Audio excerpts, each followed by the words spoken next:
Hello, good afternoon. তো রান্নাবান্না হয়ে গেছে, তো এখন খাওয়া দাওয়া করবো। বাইরের ওয়েদারটা ঠিক খুব সুন্দর এখন, কারণ রান্না করার পরে দেখছি বৃষ্টিটা এসেছে। আর রান্নার সময় প্রচণ্ড গরমের মধ্যে একদম ভিজে পুড়ে রান্না করেছি, এরকম অবস্থা। তার মধ্যে একটা খুব ভালো কাজ করে ফেলেছি আজকে রান্না করতে করতে। এই দেখো, ঠিক আছে, খুব ভালো একটা কাজ করেছি আজকে। তো আজকে অনেক কিছু রান্না করেছি, আজকে একটু ছুটির দিন, তো ওই জন্য চলো কী কী রান্না করেছি সেগুলো তো শেয়ার করব।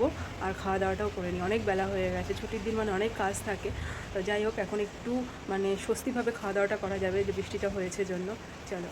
তো এখানে রয়েছে ভাত, আজকেও হটপটে ভাত রয়েছে।